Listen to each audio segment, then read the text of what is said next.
You know, you're talking to each other. I get that. But, Okay. you know, we need to. There we go. Okay. Okay, I'm doing you one. Hi everyone, this is one of my gorgeous bloggers, Nadia. Nadia, introduce the name of your blog. I'm Nadia, and my blog is Nadia Murdock Fit, and I have a couple of questions for you today. You are fit. Thank you very We just much. did the workout and Nadia kicked it. Like seriously, the face of determination at one point, you were scaring me. I loved it. Well, one of my questions is, on my blog, my motto is train your mind, change your body. So what I love that. Thank you. So what are some ways that you train your mind so that you can physically change your body or stay physically fit? It's, Nadia, you nailed it with that, because with my program, with the 12-week body transformation, so much of it is all underpinned by mindset. So we talk about education of nutrition and education around training. Obviously those two things are quite powerful, Right. but it's all underpinned by mindset. You know, the mindset lessons, the feedback that we get about those are extraordinary, because Right. that's when people really start to change the way in which they think about food, exercise, themselves, Right. their surroundings, their family. Yeah.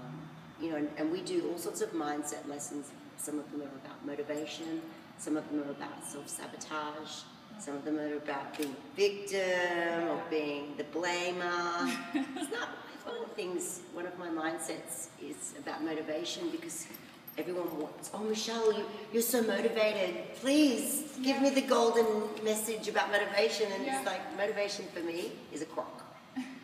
Honestly believe that, because it's like a bad boyfriend, you know, it's never there when you need them.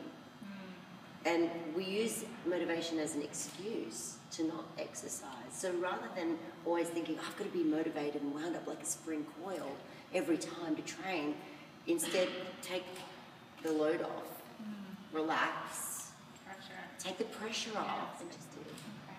So, you know, with my training, for example, it's all about consistency.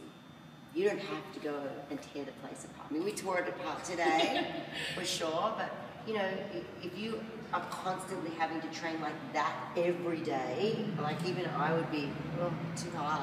Some days I just want to do something passive, but at least I'm turning up.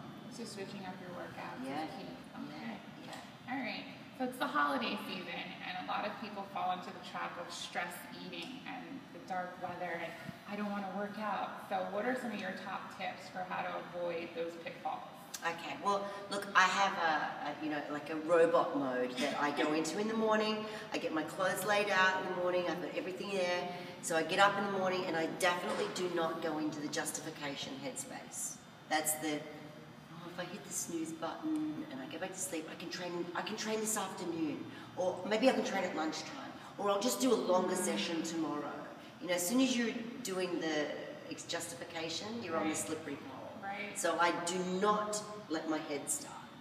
I do the robot, get up, put my clothes on, out the door, like I'm still asleep. You know, my clothes are on inside out and back to front, but I get it done. Right. With regards to the whole food thing, I make sure that I choose my events, particularly around holidays. So for example, I always look ahead. I'll go through my diary, and within the 12-week body transformation program, we actually do this in the pre-season. We line up the diaries, or your diary, and you go through it and you work out all your red flag days. So there's school holidays, family occasions, birthdays, parties, work, travel with work.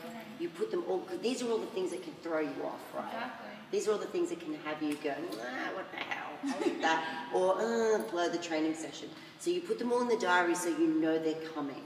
You're prepared. You're prepared. Yeah. And then you get smart, and you work out how you're going to outmaneuver the pitfalls. So for example, all right, it's going to be my dad's birthday party. You know what, I've got my dad's birthday party, I've got a Christmas party, I've got a Thanksgiving, you know, all these different things. 4 out of 5 of those parties, or sorry, 3 maybe out of 5 of those parties, I'm not going to drink. I'm going to be the driver. 2 of those parties I will, and then I'll always be thinking like, okay, so before I go to a party, what am I going to do? I'm going to make sure that I'm not starving. Yes. Or before I go to a dinner out, I'm not starving. So I'll have a little snack, maybe something with some protein in it. But I'm always thinking ahead. That I think is probably the smartest way to outmaneuver the pitfall. Preparation is key. It's totally key. Last question. I read somewhere that you're on Celebrity Fitness Australia and you're quite a foodie. Yes. Celebrity Master Chef. Celebrity Master Yeah. Chef, and you're quite a foodie. So can you tell me your favorite thing you like to prepare? I love seafood. I'm a crazy seafood eater and I love my salads. So I'm very creative with my salads. I'll put pomegranates or strawberries or all different seeds, lots of herbs to give it lots of flavor. I'll make up like a lime, lemon, balsamic dressing. And my seafood, like I love, one of my favorite dishes is like a steamed snapper with a pistachio and cherry tomato and lemon zest stuffing. I need that recipe. Yeah, I'll get it to you. Very well. Thank you so much. You're for your welcome. time. You're welcome. Appreciate it. Welcome. Thank you.